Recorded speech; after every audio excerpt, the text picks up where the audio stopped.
Hello everybody, welcome back to विनी की दुनिया। Hope all of you are doing great। तो आज का जो मेरा टॉपिक है कि आप अपने बच्चे को बाइक राइडिंग कैसे सिखाएं, यानी कि साइकिल चलाना कैसे सिखाएं। जी हाँ, साइकिल चलाना भी बच्चों की लाइफ का एक माइलस्टोन होता है। तो ये माइलस्टोन क्योंकि हम अपनी शिवन्या के साथ कंप्लीट कर रहे हैं, ऑलमोस्ट शिवन्या को साइकिलिंग आ गई है, तो ये राइट टाइम है मुझे इस टॉपिक पर वीडियो बनाना।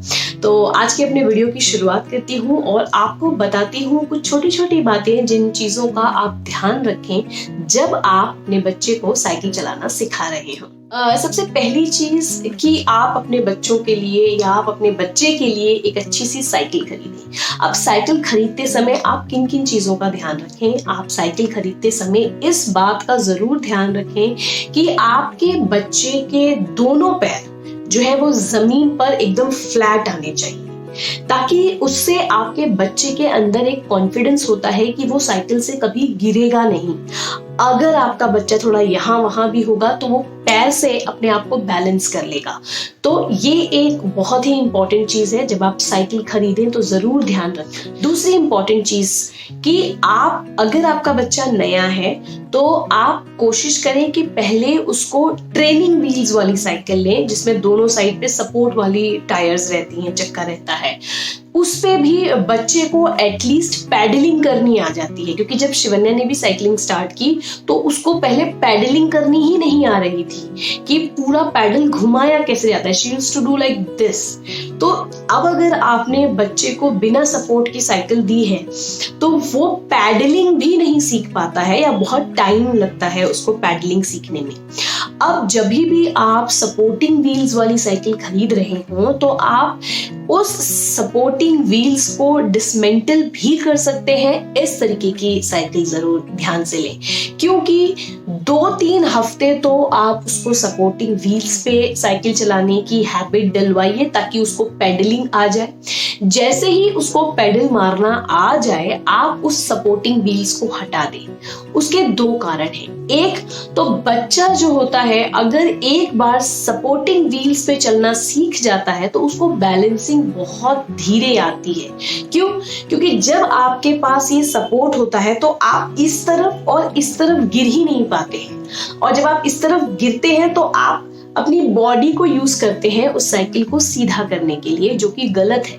आपको अपने हैंडल से ही बैलेंसिंग सीखनी पड़ती है, जो कि सपोर्टिंग व्हील वाले साइकिल में पॉसिबल नहीं हो पाती है। इसीलिए जब आपका बच्चा पैडलिंग सीख जाए तो तुरंत 2 से 3 हफ्ते के अंदर ही आप उस पैडल को हटा दें, क्योंकि एक तो जैसे मैंने बोला उसको बैलेंसिंग जल्दी नहीं आएगी, और दूसरी चीज अगर वो उस सपोर्टिंग व्हील्स में कॉन्फिडेंट हो गया चलाना तो फिर उस कॉन्फिडेंस से बाहर निकाल करके फिर वापस से बैलेंसिंग सिखाना तो वो आपके लिए डबल काम हो जाता है। इसीलिए 2 से 3 हफ्ते के बाद उस ट्रेनिंग व्हील्स को हटाइए और जैसे आपका बच्चा पैडलिंग सीख जाए उसको तुरंत बैलेंसिंग पे ध्यान दीजिए। अगर ऐसा आप करते हैं तो विद इन 2 to 3 डेज के अंदर ही आपका बच्चा जो है बैलेंसिंग सीख जाता है। क्योंकि अगर छोटे उम्र में आप अपने बच्चे को साइकिल सिखाना शुरू करते हैं तो बच्चों की ग्रास्पिंग पावर बहुत अच्छी होती है, बहुत फ्लेक्सिबिलिटी होती है उनकी बॉडी में, वो बहुत जल्दी बैलेंसिंग सीख जाते हैं। ये तो बात कर दी मैंने कि किस तरीके की साइकिल आपको खरीदनी चाहिए और सपोर्टिंग व्हील्स वाली खरीदनी चाहिए, कब तक सपोर्टिंग व्हील्स चाहिए, कब सपोर्टिंग व्हील्स को आपको हटा देना चाहिए। अब दूसरी इंपॉर्टेंट चीज आती है कि स्टार्ट स्लो। अब धीरे धीरे आप अपने बच्चे को धीरे धीरे बैलेंसिंग सिखाना शुरू कर दीजिए। सपोर्टिंग व्हील्स को हटा दीजिए, थोड़ा थोड़ा उसको पीछे से पुश करते हुए, हल्का सा एक पुश करते हुए बच्चे को डायरेक्शन देना स्टार्ट करिए। कोशिश करिए कि आपका बच्चा खुद ही जितना हो सके बैलेंस करे। अगर वो थोड़ा भी डिसबैलेंस होता है तो आप उसको पीछे से या साइड से सपोर्ट दे करके बैलेंस कर लें। इस तरीके से करने से आपके बच्चे के अंदर धीरे धीरे 2-3 दिन के अंदर बैलेंसिंग करने का एक तरीका आ जाता है उसको। तीसरी इंपॉर्टेंट चीज है कि अगर जब भी आप उसको बाहर साइकिलिंग सिखाने लेकर के जा रहे हैं तो जगह का चयन भी बहुत अच्छा होना चाहिए कि आप किस जगह पे उसको साइकिलिंग सिखाने ले जा रहे हैं।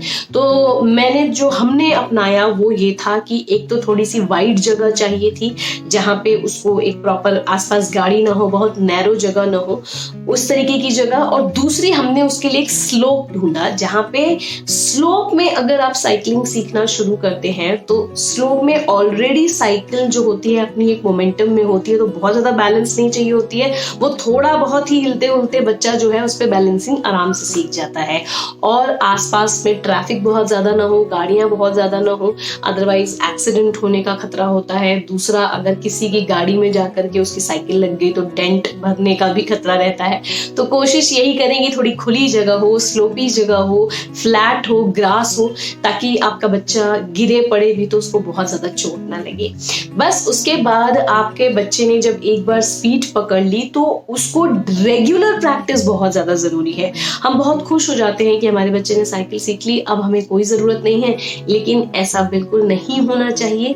आपके बच्चे का प्रैक्टिस भी बहुत ज्यादा जरूरी है। तो अगर एक बार वो सीख लेता है तो डेली आधा घंटा उसको साइकिल चलाना है, चाहे उसे आए चाहे नहीं आए, चाहे उसका मन लगे चाहे नहीं।